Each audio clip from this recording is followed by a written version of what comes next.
ব্যয় করতে পারবো 46,93,580 টাকা, এবং এই টাকাটা আমি আপনাদের কাছ থেকে চাই। আসন্ন জাতীয় সংসদ নির্বাচনের ব্যয় মেটাতে ভোটারদের কাছে আর্থিক সহায়তা চেয়েছিলেন জাতীয় নাগরিক পার্টি এনসিপির সিনিয়র যুগ সদস্য সচিব ডাক্তার তাসনিম জাহরা। এক সময় জনপ্রিয় এই কন্টেন্ট ক্রিয়েটরের ডাকে অস্বাভাবিকভাবে সাড়া মিলছে। পানের জলের মতো টাকা ঢুকছে তাসনিম জাহরার অ্যাকাউন্টে। ডাক্তার তাসনিম জাহরা আর্থিক সহায়তা চাওয়ার 14 ঘন্টার মধ্যেই 23 লাখ টাকার বেশি অনুদান হিসেবে পেয়েছেন। মঙ্গলবার নিজের ভেরিফাইড ফেসবুক অ্যাকাউন্টে তিনি এ তথ্য নিশ্চিত করেন। তাসনিম জাহরা লিখেছেন, এতটা অভূতপূর্বভাবে আপনারা পাশে দাঁড়াবেন তা সত্যি আমার কল্পনার বাইরে ছিল।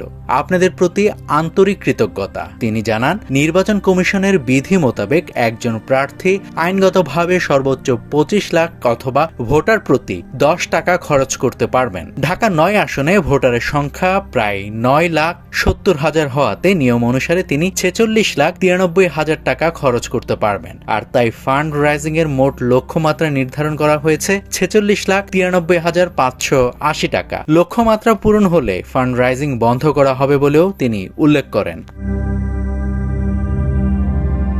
তাসনিম জাহরা আরও জানান, রাত 2টার পর নির্ধারিত সীমা অতিক্রম হওয়ায় বিকাশে আর অর্থ পাঠানো যাচ্ছে না।